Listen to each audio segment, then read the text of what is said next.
واقع راله چې تمیم داری رضی الله عنه هغه بیا دجال لیدلی او په یو جزیره کې داینوس بیا نبی صلی الله علیه وسلم ته یقین پیدا شو چې دجال اکبر هغه په جزیره کې په یو ټاپو کې هغه بند دی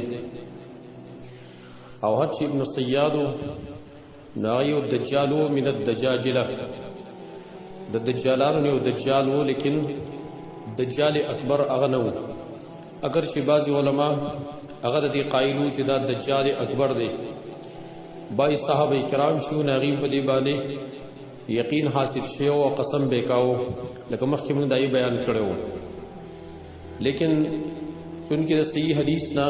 دا معلومه چې دجال اکبر هغه ابن صیاد نه دی لکه دې باب کې هغه حدیث موږ ذکر کوو چې کوم وګد حدیث ته او ډیر ناشنا واقعه په کې هغه ذکر کړل شوی دا امام مسلم دا حدیث نقل کړی دی مشهور یو صحابیه فاطمه بنت قیس رضی الله عنها چې دا خپل خاون طلاق کړی و او بیا عدت هغه چې کله تیر شو په صحابه کرامو کې معاویه رضی الله عنه او ابو ذر رضی الله عنه هغه تاسو هم کړو نبی صلی الله علیه وسلم نے مشوره طلب کړه هغه تو فرمایل چې ته نکاح وکړه اسامه ابن زید سره او پای کې هغه ته بیا ډیر خیر ویلاو شو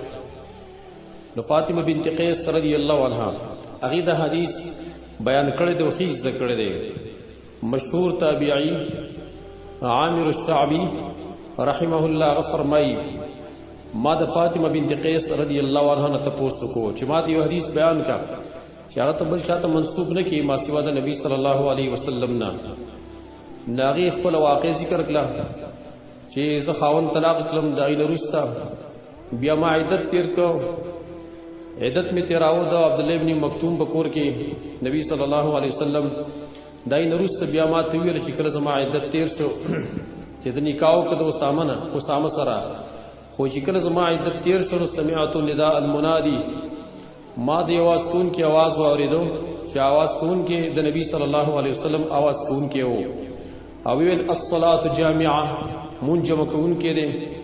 او اذا جمعه تراوتم فصليت مع رسول الله صلى الله عليه وسلم ما د نبی صلی الله علیه وسلم سره منځکم فكنت في صف النساء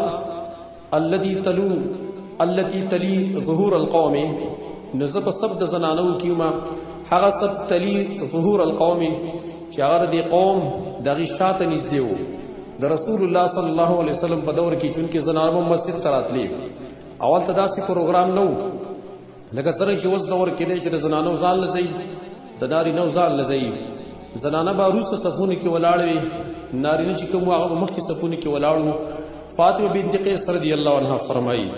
چې زه په هغه صف کې ولاړو ما چې کم صف هغه بالکل لسړو ته نږدې صف دی دا اشاره دی خبره ته کوي چې دا حدیث ما په خپل اوریدل دی ما یې ذکر کړی دی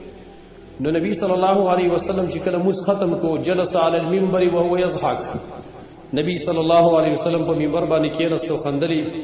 او یې فرمایل یلزم کل انسان مصلاه هر یو سړی په خپل ځای باندې باندې کېنی بیا وته فرمایل اتدرون لما جماعتكم تاسو پته شته چې ما څه لرجمه کړی وي تاسو صحابه کرام فرمایل الله ورسوله اعلم الله ورسول ډیر خپويږي نبی صلی الله علیه وسلم او فرمایل انی والله ما جماعتكم لرغبه ولا لرهبه یقینا قسم په الله ما تاسو نه راجمه کړی نه ترغیب د پاره او نه د یری د پاره ولکن جماعتكم لیکن ما جمع کړی وي تاسو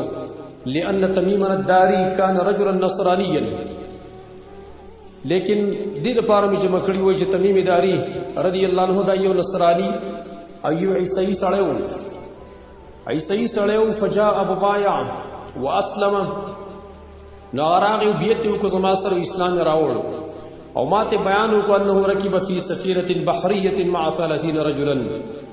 او ما دا خبر راکو چې زه په کشتی کې سور شوی وم چې هغه دریابي کشتی ور 300 کسانو سره چې هغه د لخم او جزام قبیله کسانو فلعب بهم الموج شهرا في البحر یوم یاش مسلسل مونږ باندې د دریاب چکو داسې لوبي وکړي او بیا یې مونږه ویوړیو جزیرې ته په دریاب کې او جزیره کې هغه ځای ته موږ ورسولو چې په کوم ځای کې دا جازونه دا کښتۍ ودرېږي غټې غټې کښتۍ ودرېږي او بیا د هغې په خوا کې وړې وړې کښتۍ وي هلته بیا خلک په وړو کښتو کې ځي او دغه جزیرې ته هغې داخلېږي موږ هم دغه جزیرې ته ویوړو هغه ځای ته موږ ویوړو چې هلته دا غټې غټې کښتۍ ودرېږي او د هغې په خوا کې بیا وړې کښتۍ وي او دا موږ چې ورسولو دا د ماښام په ټیم کې چې نور پرېوتو نو فجلسو فی اقرب السفینه بیا دا کسان کېناسته په هغه وړه کښتۍ کې کومه چې هلته هغه وړې کښتۍ وې د غټو کښتو په خوا کې فدخلوا الجزیره دیو داخل شول دغه جزیرې ته دغه ټاپو ته فلقیتهم دابة دی سره یو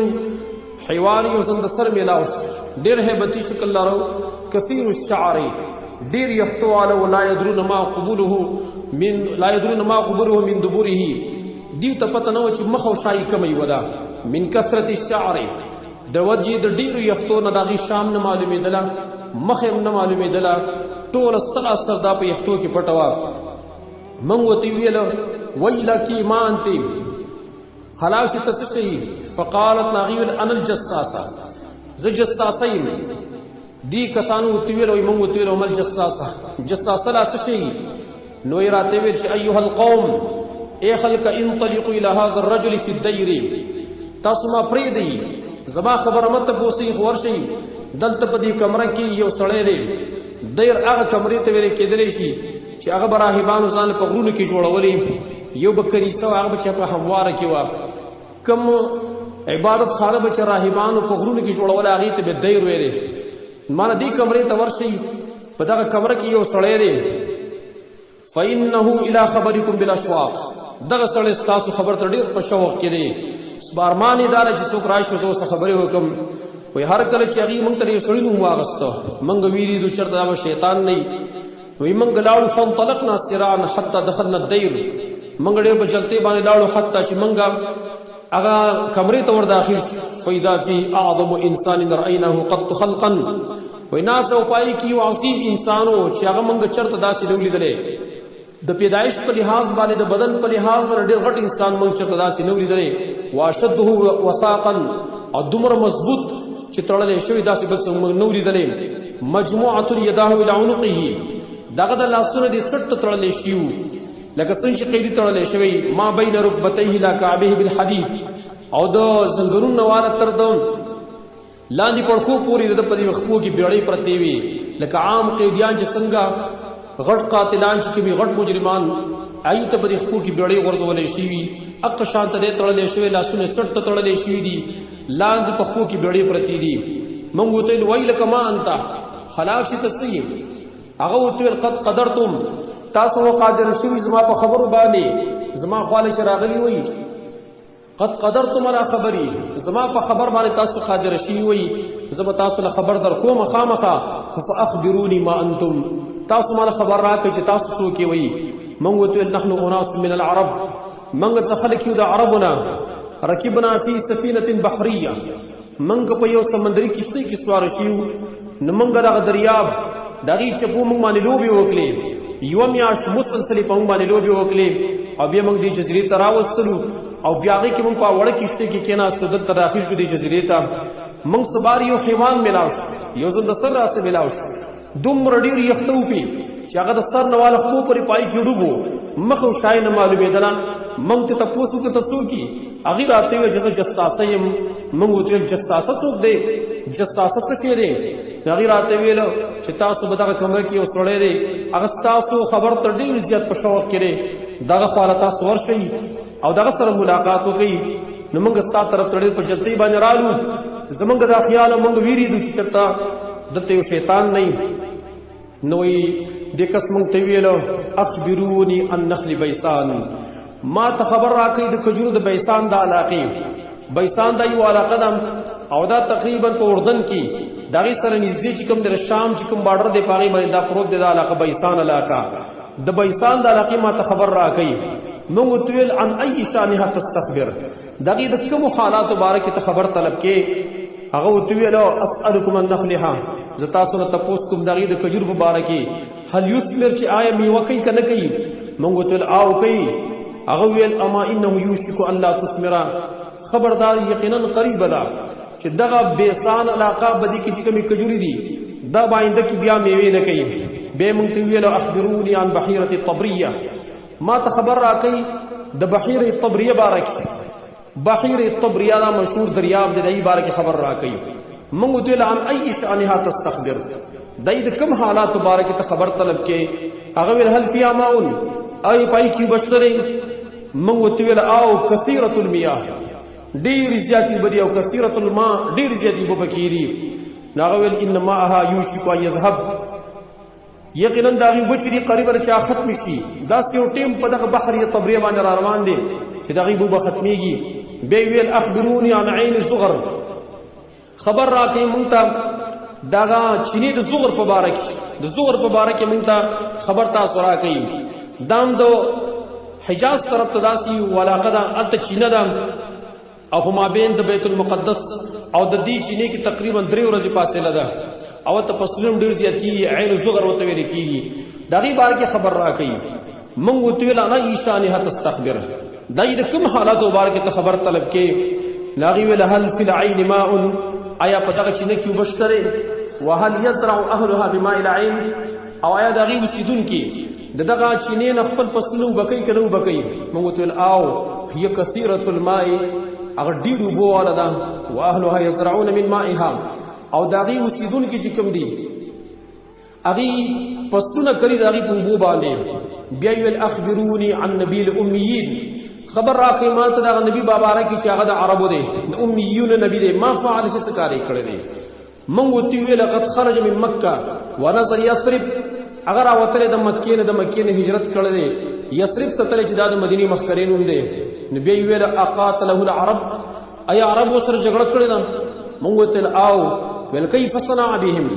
دا یې سره څه کار کړی دی؟ وایي فاخبرنا، موږ ته خبر ورکړو انه قد ظهر على من یلیه من العرب واطاعوه، موږ ته خبر ورکړو چې کوم تیر چاپېره چې کوم عرب دی په هغې باندې غالبه شوی دی او هغې د ده خبر هم منو، درې تابعداري وله کړې ده. نو دې کس ورته ویل قد کان ذلک، دا کار رښتیا شوی دی؟ موږ ورته ویل او. هغه ویل اما ان ذاک خیر لهم ان یطیعوه، خبردار یقینا دا کار ډېر غوره دی دپاره چې دوی د هغه تابعداري وکړي. دا خبرې چې کله وکړل بیا اوس خپل تعارف کوي. و انی مخبرکم عني، او زه تاسو ته خبر در کوم چې زه څوک یم. انی انا المسیح، یقینا زه مسیح یم، مسیح الدجال. و انی اوشک ان یؤذن لی فی الخروج فاخرج، او یقینا زه نږدې یم چې ما ته اجازت ورکړی شي په وتلو کې او زه به راوځم. هغه دور کې د ویلي چې زه نږدې یم چې زه به نږدې راوځم، ما ته اجازت ورکړی شي. فاسیر فی الارض، زه به ګرځم په ځمکه کې. فلا ادعو قریة الا هبطتها فی 40 لیله، یو کلی یو علاقه به زه نه پرېږدم مګر زه به هغې ته داخلېږم په 40 شپو کې. یعنې په 40 شپو کې به تمامه دنیا دجال چې کوم دی هغه ګوري، غیر مکه و طیبه، ما سوا د مکې مکرمې نه او د مدینې طیبې نه. فهما محرمتان علی کلتاهما، دا دواړه چې کوم دي دا په ما باندې بند دي. کلما اردت ان ادخل واحده او واحدا منهما، هر کله چې زه اراده وکړم چې زه یو ته زه داخل شم، یا مکې ته یا مدینې ته، استقبلني ملک بیده السیف سلطا، ما ته به مخې ته یو ملک راځي په ملایکو کې چې دغه په لاس کې به بربنډه توره ورسوي. یصدني عنها، ما به د هغې نه منع کوي. وان على كل نقب منها ملائکة یحرسونها، او په هر کوڅه باندې د مکې او د مدینې ملائک موجود دي چې د هغې څوکیداري کوي، مخکې نه هم کوي وسه نه هم کوي. دا د مکې او د مدینې د هغې فضیلت دی. فاطمه بنت قیس رضی الله عنها فرمایي تمیم داری چې کله دا واقع بیان کړه نو قال رسول الله صلی الله علیه وسلم وطعن بمفصرته فی المنبر، نبی صلی الله علیه وسلم فرمایي خپل امسا چې ورسره وه په دې منبر باندې داسې ګزار کړل هذه طیبه هذه طیبه هذه طیبه، یعنی المدینه، دا طیبه ده دا طیبه ده دا طیبه ده معنی پاک زاده مدینه. بیویل الا هل كنت حدثتكم ذلك، خبردار ما تاسو دې خبره بیان نو کړی د دجال باره کې. خلق ویل او بالکل لیکلی وو. نبی صلی الله علیه وسلم او فرمایل ما ته د تمیم داری د خبرې ډېر تعجب راکو، ځکه چې دی موافقت کړی زما د هغه خبرې څخه چې ما تاسو ته بیان کړې وه، او د مدینې او د مکې په باره کې چې ما کومه خبره تاسو ته کړې وه